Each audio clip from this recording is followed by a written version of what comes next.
the question?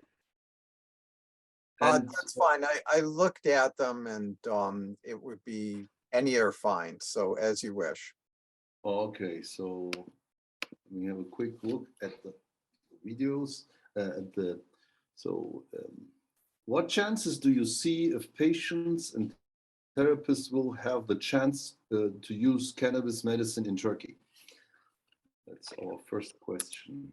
Well, I cannot say I'm totally familiar with the political situation in Turkey with respect to cannabis, but I would hope that information on its importance in medicine would be getting through around the world. And I think that this is a general tendency.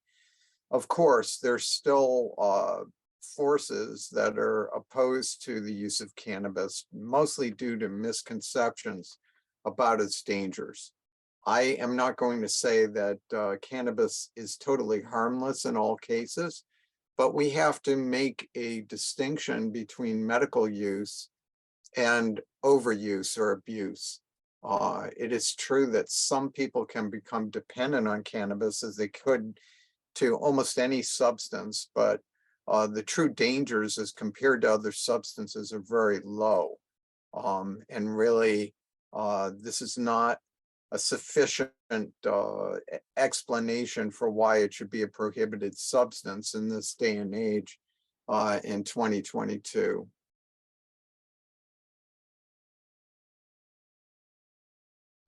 Okay, thank you. So we got the next question. In respect to the path that you experienced and followed in the USA and in other to you known states, what would you recommend attendances in Turkey to do in this field? Well, the situation is very complicated by politics. Unfortunately, it's the case that my country, the United States, was responsible primarily for prohibition of cannabis around the world.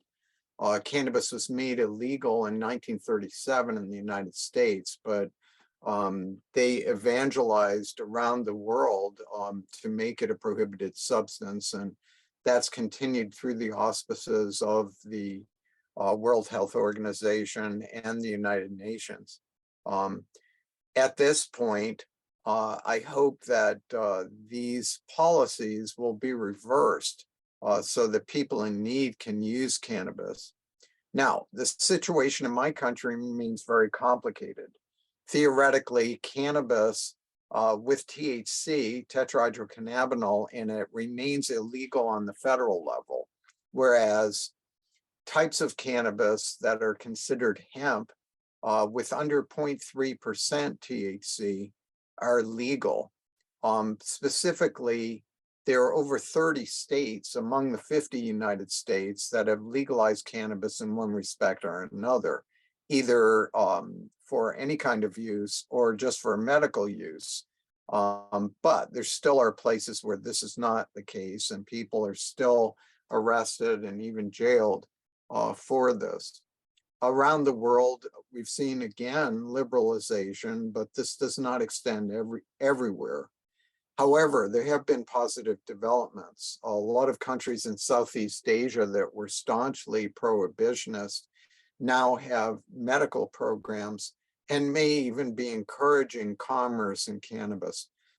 So for Turkey, a country that has thousands of years of use of cannabis, whether for textiles, fabrics, or medically, I think it would right a historical wrong to see changes that allowed its proper usage.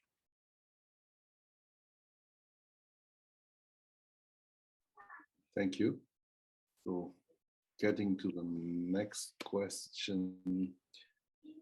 Which kind of endemite types will and are applied in therapeutical treatments? I'm not sure I understood the question. There in the question that I got, there was a word that I didn't understand. What is AMID? Medical? It's wrong. It's I think the cannabinoid group is also called, the THC is called anandamides, and amides is the, as far as I know, is the general group of the cannabinoids. So you can also talk about cannabinoids. Which types of cannabinoids is, from your perspective, useful in certain treatments, as far as you're experienced and the researches that you made and find out or read about? Okay, I'll start over with that one. Yeah. So there are three kinds of cannabinoids. Most familiar are what are called the phytocannabinoids, or plant-based cannabinoids that cannabis makes. There are also endocannabinoids, endogenous cannabinoids within our body that help explain why cannabis is useful medically. The endocannabinoid system is involved in regulating physiology, how our bodies work. So it's a very important influence on keeping our systems in balance. And this explains why the phytocannabinoids are so useful medically. There is finally a third group, synthetic cannabinoids, that work on the system, but are not found naturally. Among the phytocannabinoids that the plant makes, perhaps people have heard of tetrahydrocannabinol, THC, and cannabidiol, CBD, but the plant makes at least 148 other ones. We only know about the activity, the pharmacology, of about a dozen of these right now, but each of them has important medical principles. THC is very useful in treating a number of conditions. It's well shown to prevent nausea associated with chemotherapy. It has pain-reducing qualities. It does not act like the opioids to actually lower pain, but more has an effect on emotional components of pain. So people will feel the pain, but are able to tolerate it better and distance themselves from the pain. It also has a muscle relaxant effect. And in many countries, the drug called Sativex is approved as a treatment for spasticity, muscle tightness in multiple sclerosis. It also has effects on the gut that can be very helpful for inflammatory conditions. In contrast, cannabidiol is non-intoxicating, but nonetheless, it is very useful in treating anxiety. It has an antipsychotic effect. It can be used to treat schizophrenia, and it's an approved drug in many countries for treatment of severe seizures, epilepsy. But beyond that, I'll just mention a couple of others. Tetrahydrocannabivarin, THCV, actually reduces hunger in contrast to THC, and can be useful in treating diabetes and the metabolic syndrome. And another substance called cannabigerol, CBG, seems to be very useful in treating anxiety, also in treating pain, and it again is non-intoxicating. Beyond that, the plant makes many other substances called terpenoids that give cannabis its aroma. These also are useful medically in many respects, and may have anti-inflammatory effects, anti-anxiety effects, antidepressant effects. So cannabis is what's called a botanical medicine, meaning that there is not necessarily one active ingredient, but rather a number of different compounds that act in concert to produce what's called synergy, a boosting of effect, or what's been called the entourage effect. The idea that a basic, most important component like THC is complemented by the other components. Thank you for this nice explanation. Let's get to the next question, which is, what should be the primary goal of International Association of Cannabinoid Medicine in respect of covering the knowledge gaps of the past and challenges of the future? Right. So the International Association for Cannabinoid Medicines has been around now for over 20 years. I'm pleased to say that I've been associated with it since the beginning. And this has been a primary forum for doctors, scientists, and patients to come together and discuss their work in showing the therapeutic properties of cannabis. From this, many articles have been published, and its outreach has been able to come to many people around the world. Their newsletter is translated into several European languages. So it's been an important force in disseminating information about cannabis, which hopefully will be acknowledged by the politicians that make the decisions that hopefully will, again, allow better access of patients to these medicines. Thank you for this answer. So let's get to our last question. Where can we draw the line between healthy reception of cannabis-based nutritions and when to the level, when it does come to the level of the compulsion crosses the line of not being a nutrition and getting to the area that's medication. So where is the line? And actually, it goes also into the question. I always say people who talk about CBD and the use of THC, as in you don't need medications if you live healthy. If you get healthy nutritions, right, then you will be on the safe side. But I mean, if we talk about chronic diseases, if, for instance, cancer treatment or neurological treatments, you need higher doses. You need specific compositions of the cannabinoids. So this question goes in that direction. Maybe you can. I'll hopefully be able to say. Okay, I'll start over. Cannabis also is useful nutritionally. It has an amazing seed that's very rich in essential fatty acids and high quality protein. Use of this as a nourishment can be very health providing.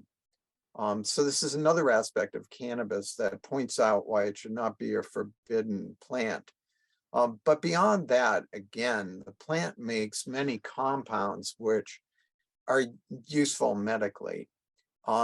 We have to acknowledge that people use cannabis recreationally, but there's a world of difference between people using cannabis to gain an altered state of consciousness, which usually requires fairly high doses, as compared to the very low doses that are usually necessary to treat conditions, whether it be pain, nausea, to help with sleep, or whatever the problem may be.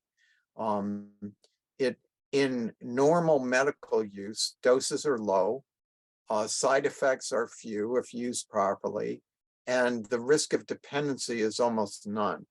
When cannabis is used properly in a medical setting, we simply hardly ever see dependency or bigger problems develop. So these are important distinctions.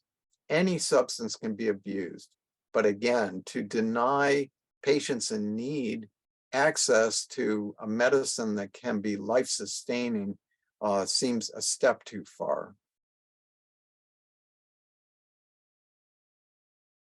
Thank you. So if we have some time left, I think we have some time left. We just can talk about experience and tell you a little bit what's going on here. So sure. From your answers, I see, yeah, there is a big tradition in Turkey with cannabis and this plant. And we started with, I started now, it's nine years ago that I started with this subject, and Yekta joined me, I think 1 year later, he joined me to this travel. travel in time as well as travel in discovering new things about this old plant. So we also talked with farmers who said it's something that's like aspirin. We have hemp. If we have any pain in our junctions in the bones, we make a paste out of it and put it on the area that hurts, and it helps. So that's the old style of making treatments with it. But as you said, in 1933, America's influence, and if I tell my son, this is not okay, it's forbidden, you don't do it, it's the sweet forbidden fruit that is more of an interest. So I think that surrounds the whole world, thanks to this American policy, or this lobby policy that makes this story go wrong. But it's still going on, and I think what you say about politics is a very important figure here, just to change this. And if we see what's going on in Turkey, I think a lot of politicians here in Turkey didn't hear the bell that the US is trying to change it partly. Last is Thailand. Thailand has completely legalized it, and it's in the medical use as in the recreational use. And if you see an Asian country like Thailand, which was totally strict, compared to Turkey, I think Turkey hasn't heard the bell yet. So you have still politicians who, and I think this is also not related not only to the medical side, but as well to the industrial use of it and the danger that comes with it. And I mean, you just have to remember that DuPont is just one of the main drivers of making a harmless plant to a very harmful image that it got in the 30s. So that is also still driving the anti-lobby of cannabis to keep it away in Turkey.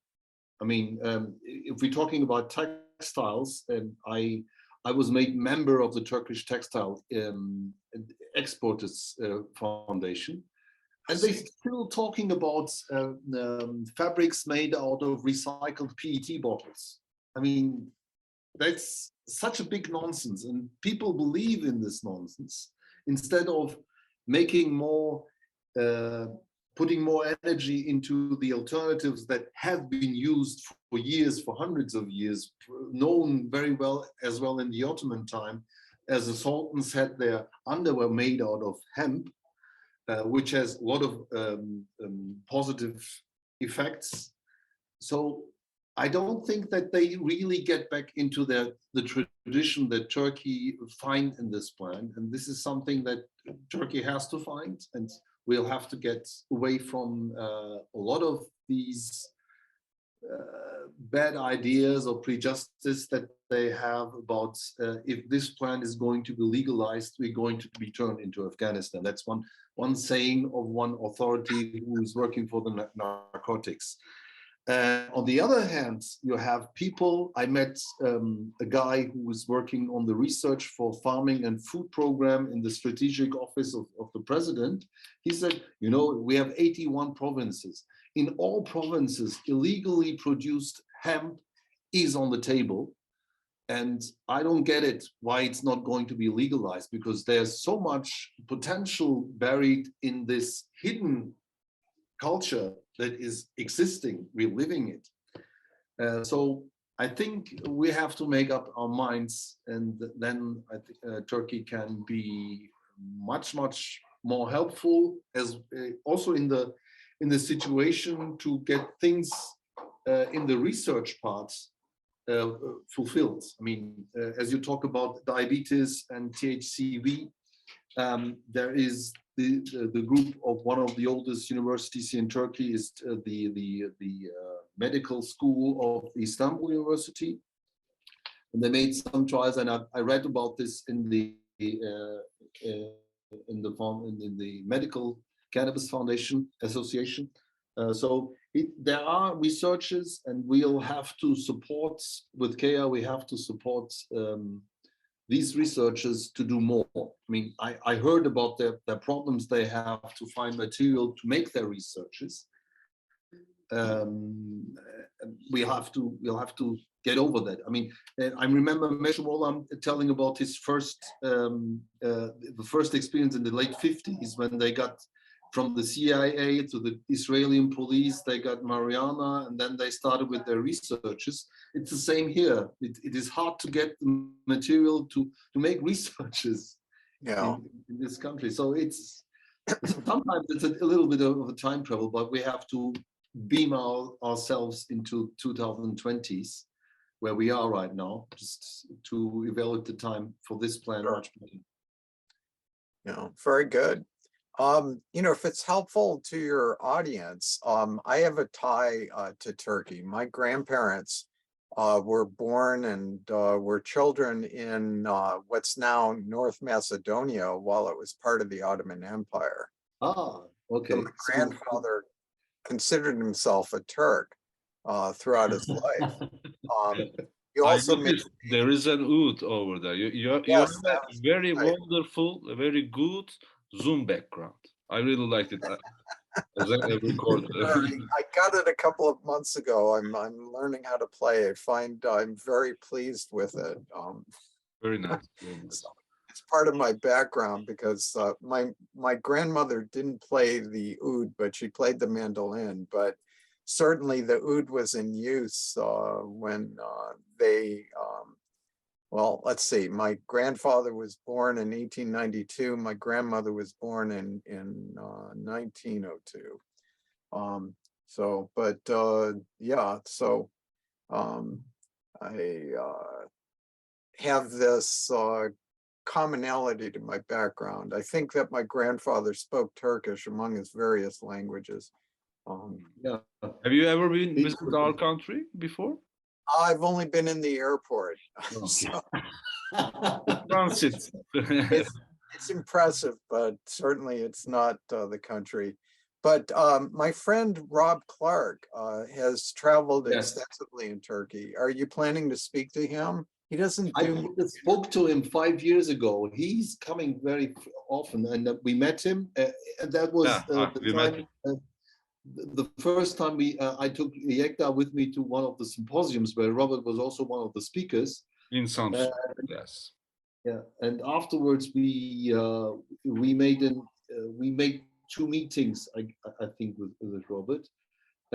And I think Robert was very, very helpful, and probably he is one of the biggest supporters that one of the Black Sea strains is still alive. And a few months ago, we find an Aegean strain called it's called the Gidis. It's a river area called Gidis, where we find another strain in a what is it, patient's bed. So they made a bed out of seeds, so that if the patient is laying, that he doesn't get any wounds in his back. Very interesting, and the strains still work. So we have 2 tons of the strain, so we can start getting more of it. So we have no adoption problem to produce industrial cannabis in this area, which is a huge advantage, because the other strain that Roberts helped to survive with our academics. I also work with them, but sometimes we have very hard talks about about the right way to do things. We had a very long odyssey to make it really properly safe and produce more seeds to widen the plant production in Turkey again. So we are lucky with having Robert here, and I hope he'll be more often here in Turkey, and hope you will join him one day. Yeah, I'd love to come. Especially now that there's less COVID. Someday I hope visit. I love your food as well. So Well, what we are going to do is we find one dehulding machine, and we'll want to make hummus with hemp seeds, hemp hearts, and absolutely. chickpeas. And there is one region, the Black Sea coast, it's known for its garlic. It's called Kastel and Taschköprü, and they also started. It's a very active community that's also producing industrial hemp now. So the combination of chickpeas and garlic, it's all there. We just have to mix it up and make a nice pastry out of it. So we're looking for very delicious times as well. Excellent. As I said, if you feed yourself in a healthy way, I don't think that you need all these really hard things. I may tell you something about. I was invited to the in 2019. Erdogan and I think Trudeau are the only politicians worldwide who are public supporters of hemp. And so he made an announcement, and then we made a meeting at the presidential residency in Ankara. And there was somebody from TÜBİTAK, that's the only scientific research institute in Turkey. Unfortunately, there's only one. There are also universities working with it. But that guy came over with the idea of using scientific drobaninol he wanted to use. So he wanted to produce the scientific, the artificial cannabinoids. And I was shaking my head saying, why is this guy sitting at this table? I mean, we're talking about plant production, and he's telling us something about synthetic production of cannabinoids. So it is hard. Yeah, it is off the topic. Yeah. Thank you for One, your contribution, Mr. Russo. It was a privilege to make an interview with you. We are very lucky. And yes. after finishing our series of this interview, we will be share the final video with you to take your permission. Thank you. Thank you very much. Of course. Thank you. Appreciate it. Take care. Take care. Take care. Bye bye. Bye. Bye.